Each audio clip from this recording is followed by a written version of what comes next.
Usaping pangkalusugan ang pagsasaluhan natin this Saturday morning dito po sa Pinoy MD. Happy and healthy morning mga kapuso. Ako pong inyong kaagapay sa kalusugan, Connie Season. At mamaya, makakasama po natin ang ating pinagkakatiwalaan na dermatologist, walang iba, kundi si Dr. Jean Marquez para syempre sagutin ang inyong mga ipinadala sa aming Facebook questions tungkol sa inyong kalusugan. Kaya abangan yan sa pagbabalik po ng Pinoy MD dahil basta usapin pangkalusugan, ito ang legit. Ngayong umaga sa Pinoy MD, tahimik, limitado ang galaw at mga aktibidad at madalas hirap makihalubilo.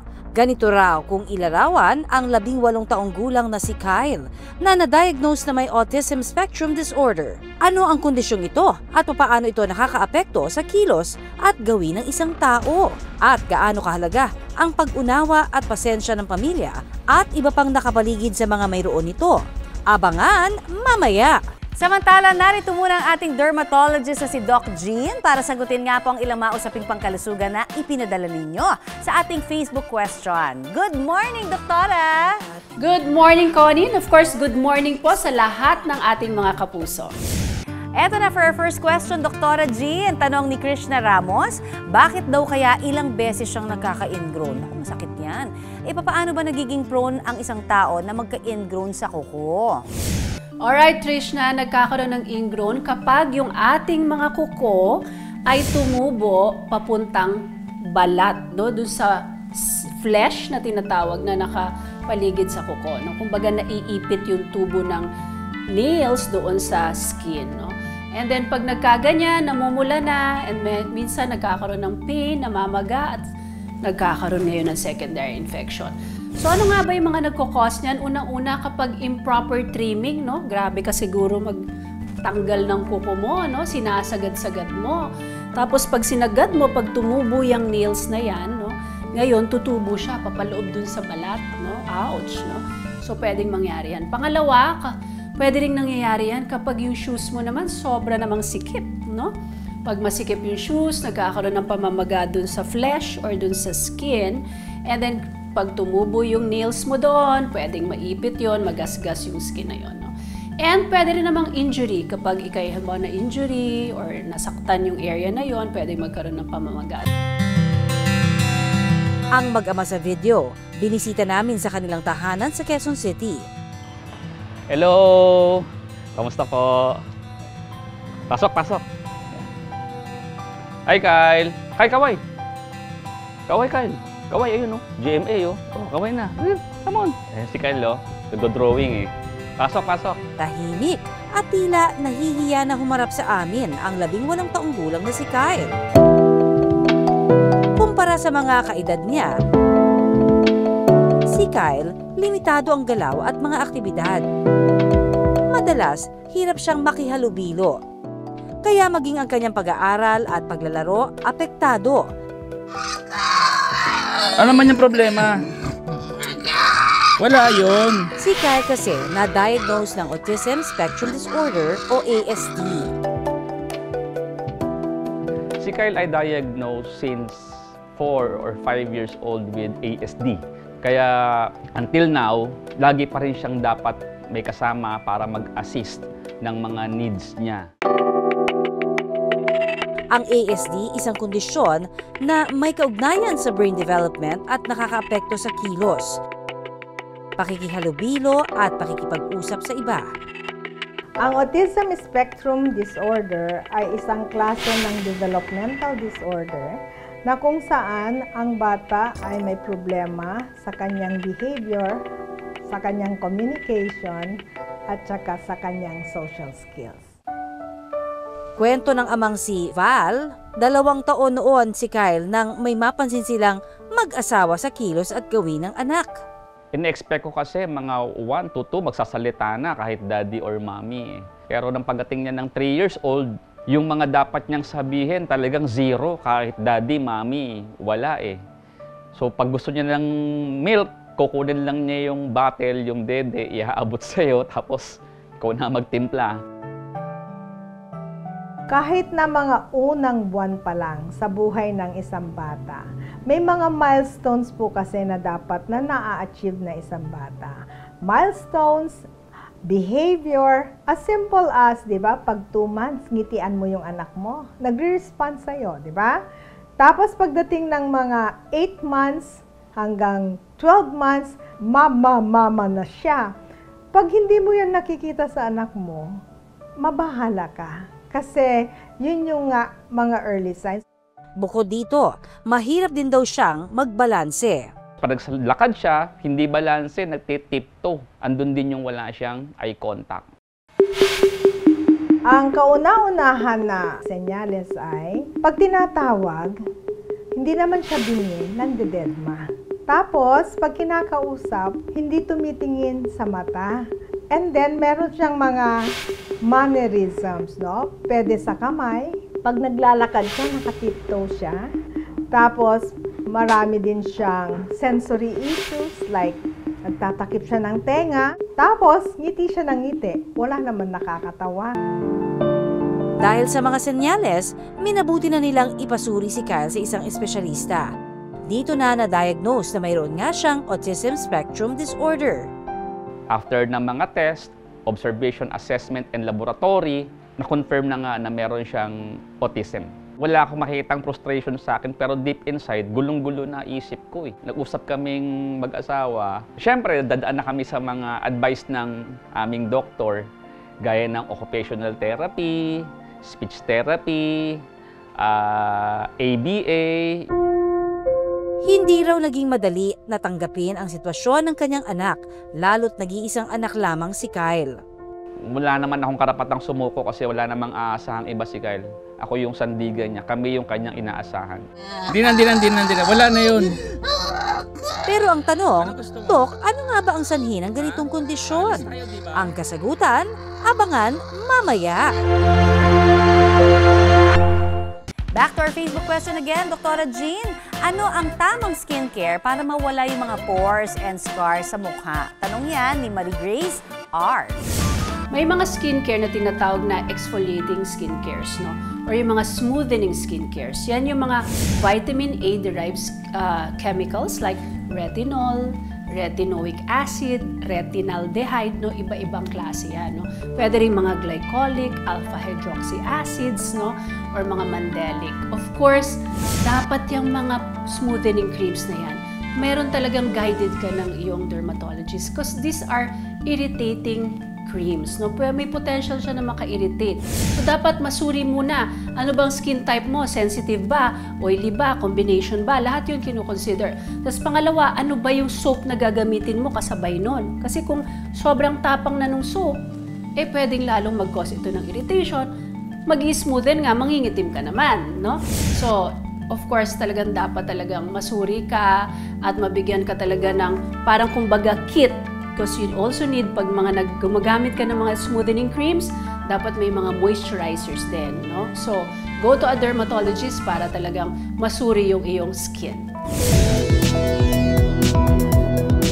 Ang Miss Universe Philippines 2023 na si Michelle Marquez D, ibinahagi rin sa publiko na may mga kapatid siyang nasa autism spectrum. Naging daan din ito bilang advocacy ni Michelle na ipalaganap ang awareness at pagtanggap sa mga taong mayroon ito. Noong nakaraang taon, mapalad kong na-interview si Michelle kung saan ibinahagi niya ang kanyang advokasya.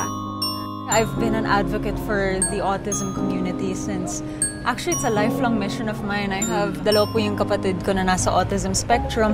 Dito po kasi sa Philippines, medyo may pagkukulang pa po sa association, the knowledge, the education, not just with what we know but also in our laws, what we're able to provide our persons with disabilities. Right. And kasama na din po dun yung mga individuals on the autism spectrum. So kaya po ako nagpalaki ng platform para I create that voice that's heard and that can be listened to. Palaisipan din daw kina Val kung paano nagkaroon ng autism ang anak na si Kyle. Nagtataka ako kung saan namin nakuha to kasi lalo na ako, angkan kami ng maiingay. Angkan kami ng mararami. At doon pa lang sa isa lang naging anak namin, medyo hindi ko maubos maisip. Pero Doc, nasa lahi nga ba ang pagkakaroon ng autism? Ayon sa developmental and behavioral pediatrician na si Doc Jocelyn Eusebio, may mga pag-aaral na pwedeng namamana ang naturang kondisyon. May mga pagsusuri na meron talagang kinalaman din ang genetics, no? Kaya nga, pag tinanong ng nanay, Doc, may anak na kami. Pag nasundan po ito, mauulit pa po kaya? Base sa pagsusuri, pag meron ng kamag-anak o may anak na may autism, mas mataas ng konting porsyento, around 5%, as compared to sa isang pamilya na wala talaga. So may kontribusyon ang lahi. Pero paglilinaw ni Doc, hindi raw sa lahat ng pagkakataon ito ang dahilan. But it doesn't always follow. Marami sa kanila na walang family history. Hindi rin daw dapat sisihin ng mga magulang ang kanilang mga sarili. Nasabi ng mga parents is, siguro kasi doktora, meron akong ginawa, parang gusto ko siyang matanggal. Ayan, isa yun. Or, lagi kasi kami nag-aaway ng asawa ko, di ba? Pangatlo, ako po'y umiinom, o di kaya naninigarilyo, o, yun. Walang katotohanan yun. Wala kang kasalanan dyan. Ang autism, mangyayari kahit perpekto lahat. Pagbubuntis, panganganak, pangangalaga. Ang mga magulang ni Kyle, hands-on pagdating sa kanyang mga pangangailangan. Hindi pwedeng si nanay lang, hindi pwedeng si daddy lang. Kung ano yung activity ko, kung ano yung negosyo ko, laging involved si Kyle. Lagi ko siyang kasama. Kaya para, kahit na naghahanap buhay ako, at the same time, nag-aalaga. Ito na yung nagawa niya. Ito yung bonding namin nung Holy Week. Independence Day, June 12, Thursday, Father's Day, June 22, Sunday, aling talaga ni Kyle, hanip ang memorya. Si Kyle talentado sa pagdodrawing at pagpipinta. Bukod dyan, matalas din daw ang kanyang memorya. Kabisado nga raw niya ang mga espesyal na okasyon sa kalendaryo. May mga series of tests kaming ginagawa, no? Para malaman natin kung ano yung kakayahan nila, no? May kakayahan silang makapagsalita, may kakayahan silang perform na academic skills. Nagpipishing si Kyle.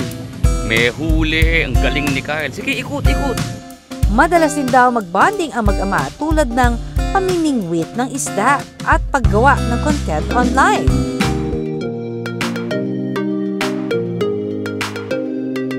Pero higit sa lahat, pinaka-proud daw ang buong pamilya sa pagiging achiever ni Kyle sa eskwela. Sa ngayon, grade 7 na si Kyle sa isang private school. Sa school, marami siyang achievements. Pag meron silang moving up, lagi siyang may mga special award. At kung nakararanas ng meltdown, patience is the key raw. At hanggat maaari, iniiwasan din nila ang mga bagay na nakaka-trigger kay Kyle. Napaka-moody, kaya ako bilang isang lagi niyang kasama, alam na alam ko na yung technique para siya i-handle. Talagang pag wala sa mood, hindi ko pinipilit. Ayon kay Doc, para sa mga pamilyang nakapaligid sa isang batang may autism, mahalaga ang pag-unawa sa kondisyon para mas lubos na maunawaan ang kanilang behavior, lalo pat ang iba sa kanila, limitado ang communication skills. Kasi hindi nila makuha yung gusto nila, hindi nila masabi kung ano yung gusto nila, hindi naman din mahulaan ng mga tao sa paligid nila kung ano yung gusto nila. Unang-una, dapat nating maintindihan na yun ay isa talagang sa kanilang problema. So iwasan natin na most of the time, lahat na lang ng gusto niya ino-know natin. But at the same time naman, we have to be consistent, no? Na pag no, no din. Para kay Val, isang bagay lang daw ang hiling niya para sa anak, ang matuto siyang tumayo sa sarili niyang mga paa. Hindi ko alam kung sino mo una sa amin, kung siya o ako. Di ba yun ang masakit pag tumating na yung panahon na yun. Kaya ako bilang ama ni Kyle at gaya ng mga magulang, ang prayer talaga namin makatawid sila. Makatawid sila bilang sa sitwasyon na ganito, maging independent sila. In fact, sa lahat sa kanila, yun ang primary goal natin. Yung sila po ay matutong kumain mag-isa, magbihis mag-isa, maligo mag-isa. Dagdag ni Doc, para sa mga kapuso nating gustong ipakonsulta ang kanilang mga anak sa mga espesyalista, kung makitaan ang mga senyales ng ASD, may ilang pampublikong ospital na nagbibigay ng libreng serbisyo. Marami na po talaga tayong government institutions naman, katulad ng National Children's Hospital, Philippine General Hospital, Philippine Children's Medical Center, and even yung mga private, no? Meron silang tinatawag na service. Marami na hong local government units na nagbibigay talaga ng support. At para sa mga kapwa magulang na hindi napapagod mag-alaga sa mga anak na na-diagnose ng autism, Sa mga magulang na may ganitong klaseng kondisyon, unang-una, okay mapapagod. Nakakapagod pero hindi kayo pwedeng mapagod. Yung pasensya, yung pagmamahal, wag na wag mawawala. Una, tanggapin. Wala nang denial, tanggapin nyo na, nandyan na yan. Good morning! Today, attend kami ng linggo ng wika sa school ni Kyle. at ngayon nga, aktibo si Kyle sa school activities para mahasa pa lalo ang kanyang talento. Sa katunayan, nakasungkit ng award si Kyle sa isang art contest noong nakaraang buwan. Bukod sa pagsuporta sa talento ng anak na si Kyle, nakatuon na rin si Val at asawa nito para masigurong lumaking malusog ang anak. Hanggat kaya, hindi naman daw mapapagod si Val at ang buong pamilya na umalalay kay Kyle. Kyle, si Daddy nandito lang lagi para sa'yo. Hindi ako susuko. Magkasama tayo habang buhay. Asama kita kahit saan tayo, kahit anong mangyari, hindi kita iiwan. Hindi ang matang mapanghusga, kundi pusong may pangunawa ang kailangan ng mga taong may autism spectrum disorder. Kahit may mga hamon sa kanilang pagkilos at pakikisalamuha, may kakayahan pa rin silang mamuhay ng maayos at may dignidad. Ang mahalaga, iparamdam sa kanila ang pagkalinga at buong suporta mula sa pamilya, kaibigan at mga espesyalista. Hanggang sa susunod na Sabado, tutok lang kayo dito sa amin sa Pinoy MD. 6:30 in the morning, ha? It's a date. Ako po si Connie Season, ang inyong kaagapay sa kalusugan. Nagpapaalala na syempre, iisa lang ho ang ating katawan. Kaya dapat lamang natin itong pangalagaan. At ako naman yung dermatologist, si Dr. Jean. At tandaan, unahin ang kalusugan at lagi pong tumutok dito sa programa kung saan kayo at ang inyong kalusugan ang laging #1. Dito pa rin sa nag-iisang tahanan ng mga doktor ng bayan, ito po ang Pinoy MD. Pinoy sa